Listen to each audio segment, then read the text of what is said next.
Hello and welcome to Inside Music. As always, I'm your host, James Shotwell, and it is great to be with you again. My guest this episode is my buddy Kyler from the band Bloodbather, whose new EP, Silence, will be in stores October 9th through Rise Records. Bloodbather makes the kind of chaotic, unpredictable metalcore that the world needs right now. It's the perfect way to vent your anger and frustration about the state of being, and I think you're going to love everything Kyler has to share today. Before we get there, I need to tell you a few quick things. This episode of Inside Music is brought to you by Holix, the music industry's leading promotional distribution company.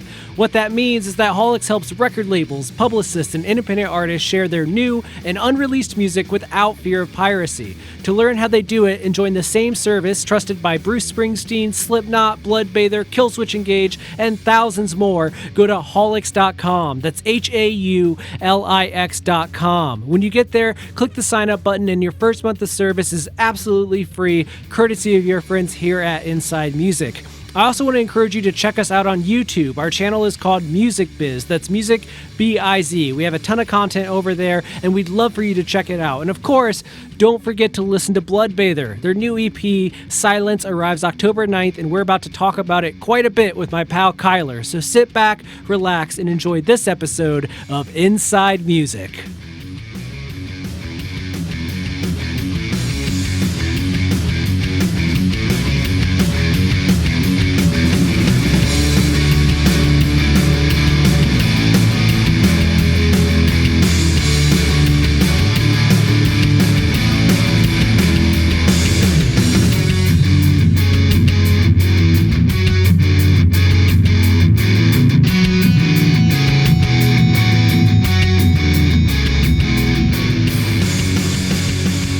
Man, how is your day going? How's Tuesday treating you? Tuesday's all right. Actually, Tuesday's looking good. I think I woke up. I had some coffee. Played with my dog. It's looking all right. Having a good day. How about yourself? It's going all right. Where are you based out of? I'm in I guess Pembroke Pines, Florida. It's about 20-30 minutes north of Miami. Okay. I always love hearing from a person out of Florida that is, sane and cool and good. Yeah, it's hard to come by. Not. Are you a Florida? That's fine. Are you a Florida native? I am. Yeah, born and raised. Wonderful.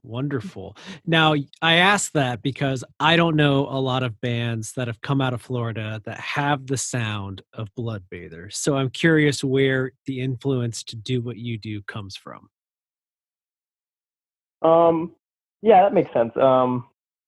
I guess band-wise, Salem was writing a lot of it before I joined because I'm still, I think, only like 2 years old in this band. So originally they were interested in I guess 90s, 2000s metalcore, really heavily influenced with dissonant panic core, like when that wave started with metalcore revival and all that. And that was cool and all. I came from a hardcore background. I liked Madball and stuff like that. I thought that was really cool. I was in some other bands at the time. And I guess they were interested in disembodied and trying to think, I guess maybe even attack, honestly. They were kind of funny with it. Yeah. And they just didn't care. And I think they were just writing music for originally as a joke. So I can't say too much as in the beginning. But now, since I started, contributing to the writing process, I'm kind of want to go towards more I don't even want to say this word because it's kind of corny, but a much more mature. Oh, yeah. God forbid I say that.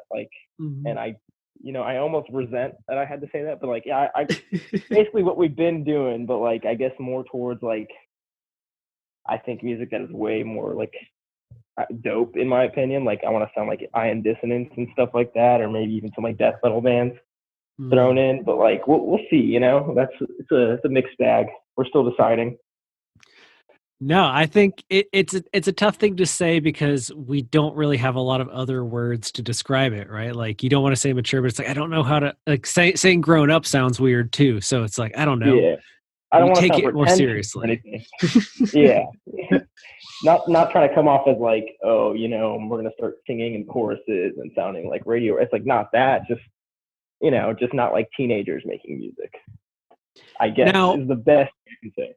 I mean, I think that that's a solid roundup. Now, when I found the band was when the Rise Records material started to surface online. That's when I first became aware of it. But in my fandom of being like, what is this? Where did this thing come from? I saw older live footage of you performing. So I'm curious, like, can you give us the very simple backstory of Bloodbather up until I guess when you kind of burst onto the national radar earlier this year? Yeah. In the beginning, I'll be honest, that band wasn't really taken seriously. There were some funny kids paying attention, and like, it wasn't like anything special. They got clowned a lot, for being a certain way, maybe like corny and all that. Like I said, I was in different bands, but I was still friends with all the guys in it, and I guess they just asked me to fill in on bass for this like little run they were doing, and I was about to move to New York, so I said, "Fuck it, I don't really care."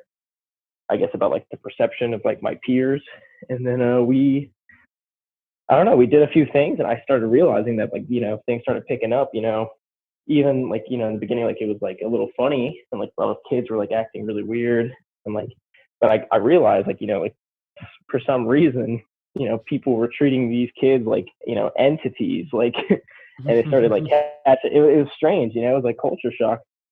And like Salem has like a very interesting like internet presence, and like he like dresses bizarre, and like kids, if you do something enough, it's bound to catch on, good, bad, or the other. And kids started like coming on, and like we played Warp Tour, and like we started drawing more people than the actual bands on it, and which was insane. We were just the one off, but like I guess that garnered a lot of attention. We got a lot of call outs from like a lot of the bigger bands. And I just decided, like, at first I was feeling in, but then I was like, you know what? Like, there's potential. Like, this is cool. Like, I don't mind doing this. And then the rest kind of, as soon as we got off that Rise record, or not the Rise record, but like the Warp Tour, I guess, like bandwagon, we got a bunch of calls from like labels and blah blah blah, and we were already like in the midst of writing new music. Mm. So it was a big switch. Like, I didn't expect too much, but then it's just the gradual incline, I guess, of staying on top of it. Mm. Well, I mean, I like that backstory. I love the idea that you guys found a place in a scene that you didn't really know if you would fit into, and they embraced you. I guess that's like the world of heavy music on like its absolute best day is what you experienced, is people like embracing it and supporting something different. Pretty much, yeah. But it took time. It took time to It, get ta- there. it takes time, yeah. But I There's a mean, lot of gates. yeah, there is a lot. We could spend the whole 20 minutes talking about just that. But I'm sure, yeah. I've had the opportunity to sit with Silence, and I really dug it. In fact, when I got the promo for it from Holix, from your publicist Amy Cioretto, she immediately was like, "I think you're going to want to have these guys on the show." And I was like, "Absolutely! I've loved the songs up to this point, but getting to hear it in full, I mean, that's a different experience, right? That's just always a different experience." Yeah, of course. I really appreciate that. No problem. Uh, I liked it so much that I ran out of my studio where you and I are recording right now, which is like a soundproof room that I do all this stuff in. And I like uh-huh. shook my girlfriend out of her meditation group that she was in. And I was like, you have to listen to this right now. That'd be Obviously, yeah, it was probably a little rough for her. Like, I mean, maybe it wasn't the best jarring. way. Yeah, I was like, listen to this song. It's called God Play. And it just explosions. But I mean, we both fall into it a lot as well because we're older. We come from that world of like loving the Blood Brothers, loving the chaos, the sound of chaos, basically, is how I've described you to Oh, people. absolutely. That's what we're going for. So when it comes to silence, you talked about you're already working on stuff when, labels started to come along, when Rise started to take interest. When did you actually record this EP? Dude, it was a while. It was a while ago. When was it? I think it was in March of last year. Oh, wow. But yeah, it was a while ago. Like I've been working on new stuff. It's been slow moving. There's some interesting aspects. We had an old vocalist at the time who Mm-hmm. recorded on the EP before me, Mm-hmm. because like I said, I was on bass. And I guess like we went on this like of mice and men tour, and like it just wasn't working out. Like he was acting funny for a while, and I guess you know collectively it just wasn't working out. So we're just like like can't keep doing that. So I guess unfortunately we kicked him out. It sounds rough or anything, but like me and him were still like best friends. So not like there's no bad blood. People were thinking that it was like malicious and like oh you usurped the throne, and it always sucks at being like second, stepping into a great man's shoes. So Mm. it's just a role that I got to fill. But yes, we had to re-record the already recorded tracks, Yeah. which was a pain in the ass. So like that took another couple months or whatever, and then now we have to do the whole marketing game, which we weren't used to. We were just like, let's put this out, fuck it. Now it's like, okay, single, music video, hype, like build this, only release it on a Friday, or like strategically, or kids are gonna be home this day. So Mm. it's like a whole thing. And God forbid, fucking COVID happened, and that just derailed everything. Like, so it's a slow moving process for sure. Yeah, I remember when the first single came on my radar off this release that my brain was like, oh, there must be a record coming out like next week or next month. And then it was like, oh no, it's ha ha ha, exactly. Ha ha ha. No, no, foolish child. I imagine that for a band in your position, it's really weird to try to market a record like this when you can't go out and perform it. Cause I feel like so much of understanding what you guys do is tied to seeing it.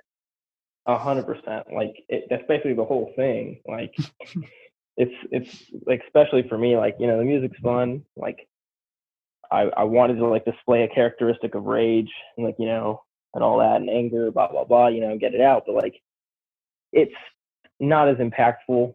Like just listening to it. I guess like especially this type of music. It's not like we're not shredding on the guitar. It's like it is just it's literally dance music like the whole time.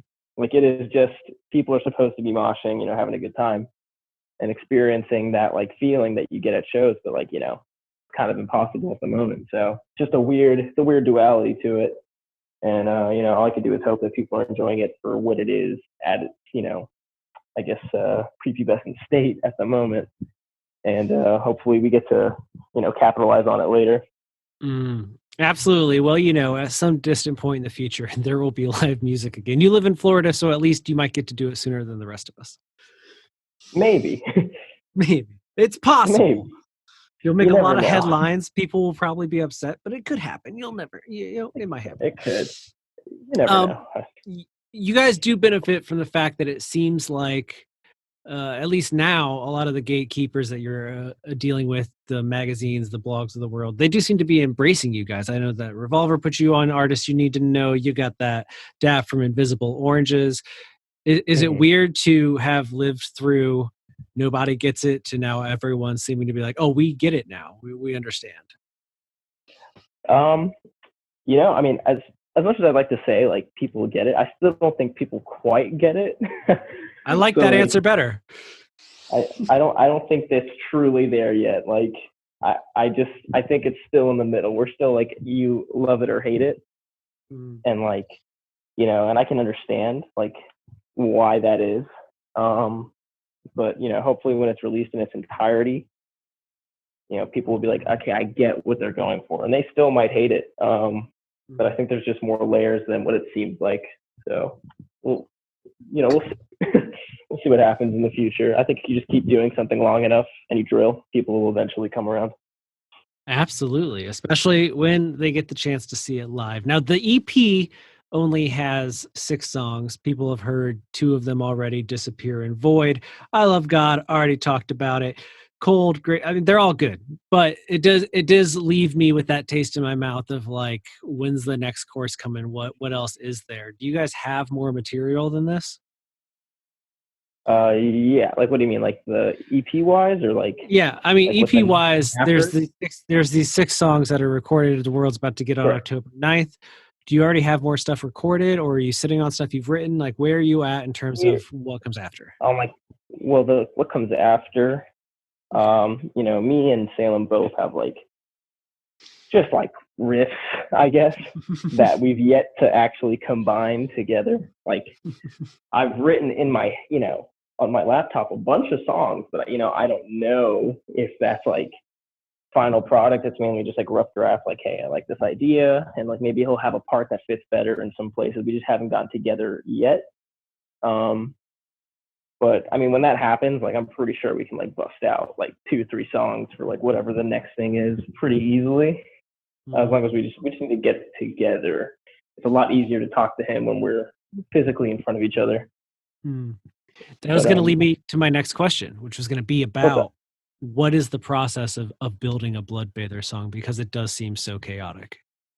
Okay, well, that is a whole thing because before I said I moved to New York, right? So Mm-hmm. I was in New York around 2018, 2019 for like a whole year, and we were writing this EP, and that was a nightmare because I didn't have access to a lot of things. I was really poor. I didn't have a laptop. I didn't have like any DAW. I didn't have any music, anything.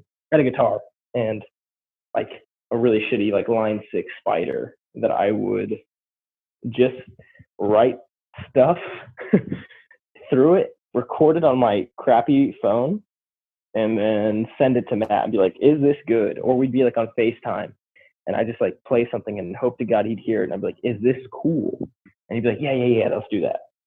And not gonna lie, a lot of the stuff was pretty lazy because I was still writing in the mentality that this is what they wanted at the time, like what Bloodbather was doing, and like not so much like what I was actually trying to contribute.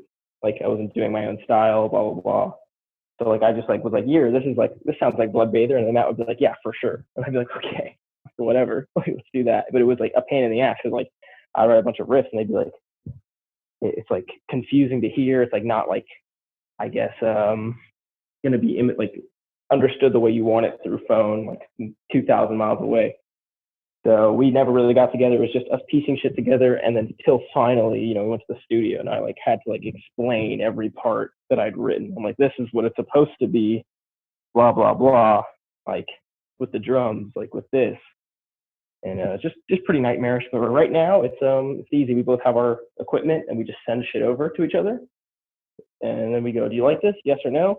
Cool. We'll get together and we'll hash it out. That's it. Mhm. I mean, it's working because the EP speaks to that. It's a mess. It's chaotic. Yeah. Yeah, yeah, absolutely. I want to know before I let you get out of here. I'm curious, in a world where we can't see you live, you can't be like the album drops and then we get to tour until our wheels fall off. What do you what are you most looking forward to about getting the album out there? Like, do you guys, are you the type of band that's like, if we can get this many monthly listeners or people say this about us, like how are you gonna define if the album is a success in a world where you can't go out and like physically see people react to That's a really good question. I think that is very existential. um, that's a good question. I really don't know. How I guess you could judge based on like, yeah, everything you said. Like, if I'm gonna be honest, like, I guess I'll check the monthly listeners. Like, did they go it? up? Hey, Rise. Like, how are the sales doing? Like, what's Mm. up? Did this flop? Do we suck? Are you dropping us? Like, what's up? Like, What I does don't this know. say about us? Yeah, so it's like I'm just hoping that when we do release it, maybe I can gauge on like Twitter, like, are Mm, people saying anything about it, like good or bad? Is it getting mm, enough attention? hopefully this release, I just want it to get us anywhere and really put us in place for our next release. I think this one is supposed to because like it's my first record with my vocals, so it's like, okay, let's just like have this is finally out there, this is like us, like this is Bloodbather now, and then we get to grow from here, and hopefully people, if they hate it, I hope it's like the type of hate that Emir got when they first started, and like people hated them but still went to their shows in secret, and moshed their fucking asses off. So if that's the case, like by all means, like talk shit, like say that we only play breakdowns, like that's fine. Like, but as long as people are talking about us. I like that energy. That's what I like to hear. Now, we had a question come in. We were talking to people about having on the show that we were excited about it, and something that I personally noticed and was curious about. When can we expect to see some Bloodbather merch out there in the world? That is another good question. I think we just put out a drop recently. I don't want to say that for sure. Either you did or it's coming soon. Like either we did factually or it is coming like very soon. Great. Because I don't do vinyl. I don't really do tapes. I'll buy a digital download, but like you get a cool T-shirt, you get my $20. So absolutely. I prefer merch, like something I can show off, of course. But like I'm assuming very soon, since we got the album coming out soon. The deadline at least. So that's when it's coming out. So I mean, we're definitely gonna have like a bundle of some sort. I know we were talking to our people and they said something about that. But love to hear it. That's good, man. Well, I think that we've got pretty much everything we need. I don't want to keep you too much longer, but just to recap for everybody that will listen to this eventually, Silence, the new EP from Bloodbather, is available through Rise Records on October 9th. It's great. It's fantastic. It sounds like nothing you've heard this year, and I mean that in the best possible way. Do you have any final thoughts for the world, things you want to share, or like just telling people where to keep up with you guys in the world? No, I'm pretty good. I'm solid.